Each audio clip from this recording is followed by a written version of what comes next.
Om Shri Sai Ram, Chapter 26. Preliminary. All the things that we see in the universe are nothing but a play of Maya, the creative power of the Lord. These things do not really exist. What really exists is the Absolute. Just as we mistake a rope or a garland for a serpent, on account of darkness, we always see the phenomenon, that is, things as they outwardly appear and not the noumenon, which underlies all the visible thing. It is only the Sadguru who opens the eyes of our understandings and enables us to see things in their true light and not as they appear. Let us therefore worship the Sadguru and pray to him to give us the true vision, which is nothing but God vision. Inner worship. Hemant Pant has given us a noble form of worship. Let us, he says, use water in the form of tears of joy to wash the Sadguru's feet. Let us besmear his body with sandal paste of pure love. Let us cover his body with a cloth of true faith. Let us offer 8 lotus in the form of our 8 sattvic emotions and fruit in the form of our concentrated mind. Let us apply to his head the bukka, black powder, in the form of devotion and tie the waistband of bhakti and place our head at his feet. After decorating the Sadguru with all ornamental this way, let us offer ourselves to him and wave charmer of devotion to ward off heat. After such blissful worship, let us pray thus: turn our mind inward, give us discrimination between the unreal and the real and non-attachment for all worldly things, and thus enable us to get self-realization. We surrender ourselves, body and soul, body consciousness and ego to you. Make our eyes yours so that we should never feel pleasure and pain. Control our body and mind as you wish. Let our mind rest in your feet. Now let us turn to the stories of this chapter. Bhakta Pant. Once it so happened that a devotee by name Pant, a disciple of another guru, had the good fortune of visiting Shirdi.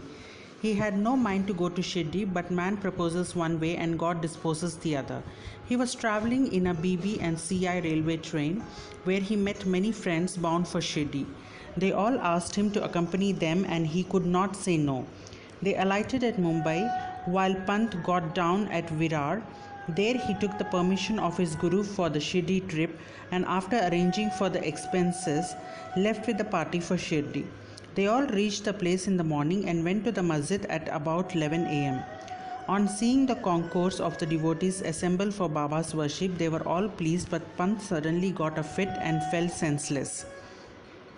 They were all frightened. Still they tried their best to revive him into his senses. With Baba's grace, after sprinkling water over his head, he regained his consciousness and sat upright as if he was just awakened from sleep. The omniscient Baba, knowing that he was a disciple of another guru, assured him and confirmed his faith in his own guru by addressing him as follows: "Come what may, leave not but stick to your own bluster, and ever remain steady with him."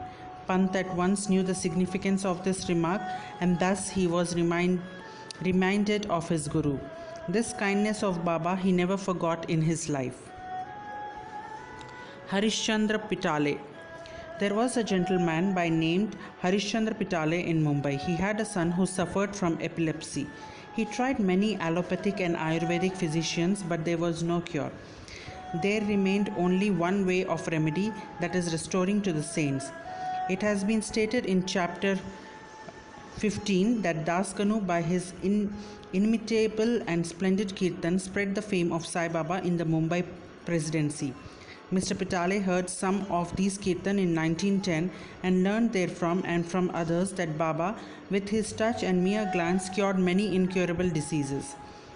Then a desire arose in his mind to see Sai Baba. Making all preparations and taking offerings and fruit baskets, Mr. Pitale came to Shirdi with family, wife and children. He then went to the masjid with them, prostrated before Baba and placed his sick son at Baba's feet.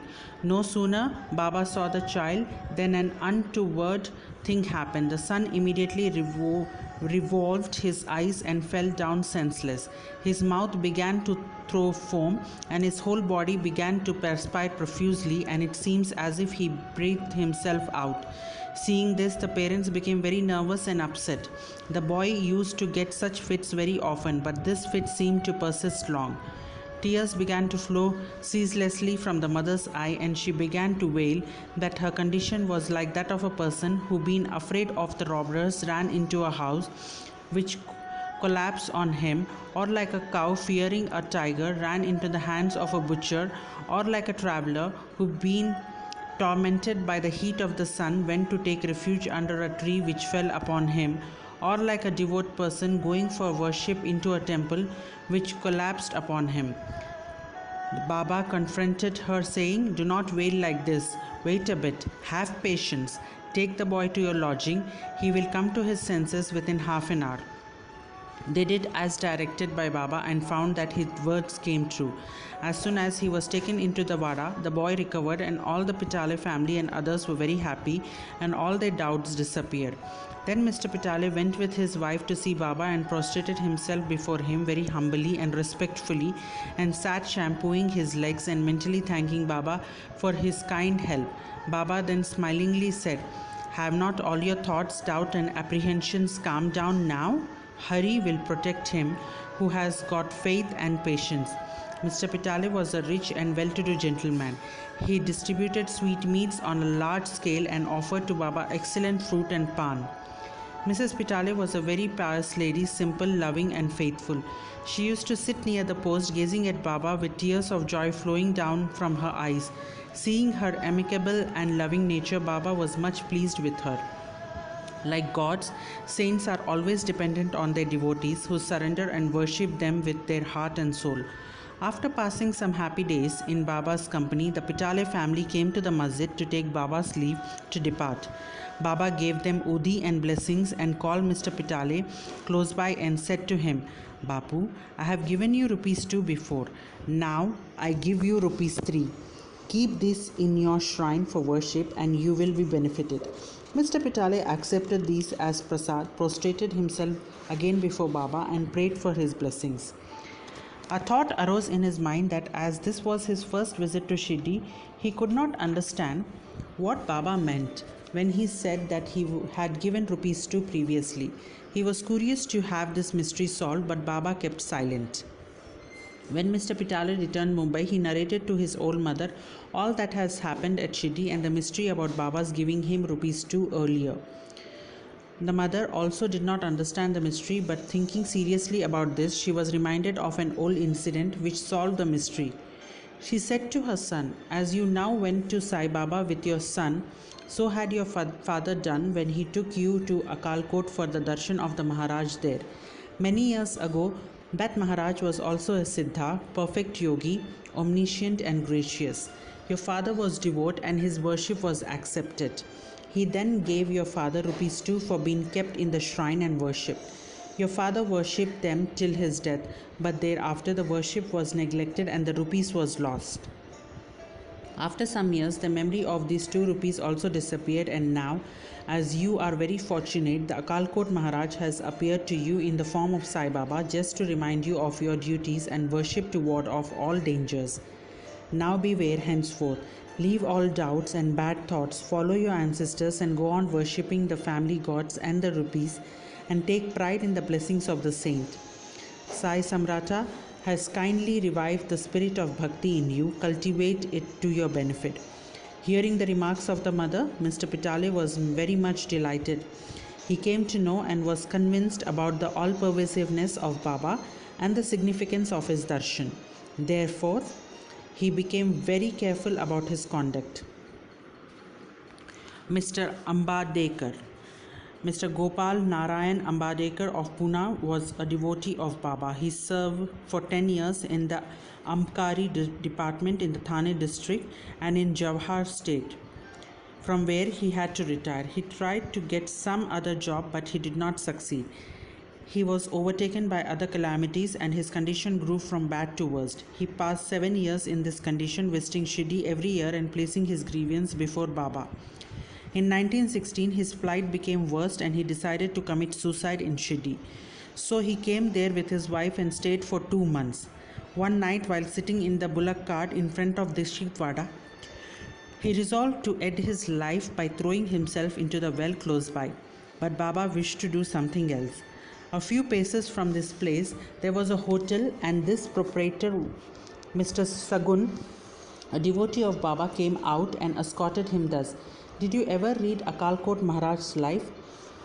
Ambadekar took this book from Sagun and began to read it. Casually, or we may say providentially, he came across a story which was to this effect.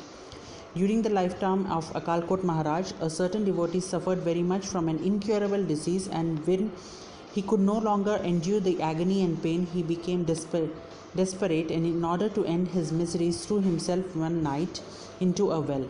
Immediately the Maharaj came there and took him out with his own hands and advised him thus: you must bear the fruits, good or bad, of your past action. If it is incomplete, suicide won't help you. You have to take another birth and suffer again. So instead of killing yourself, why not suffer for some time and finish up the fruit of your past deeds and be done with it once and for all? Reading this appropriate and timely story, Ambadekar was much surprised and moved. Had he not got Baba's hint through the story, he would have been no more. On seeing Baba's all-pervasiveness and benevolence, his faith in him was confirmed and he became a staunch devotee. His father was a devotee of Akalkot Maharaj, and Sai Baba wanted him to walk into his father's footsteps and continue his devotion to him. He then got Sai Baba's blessings and his prospects began to improve. He studied astrology and gained proficiency in it, and thereby improved his lot. He was able to earn sufficient money and passed his later life in ease and comfort. Woe to Shri Sai, peace be to all. Om Shri Sai Ram.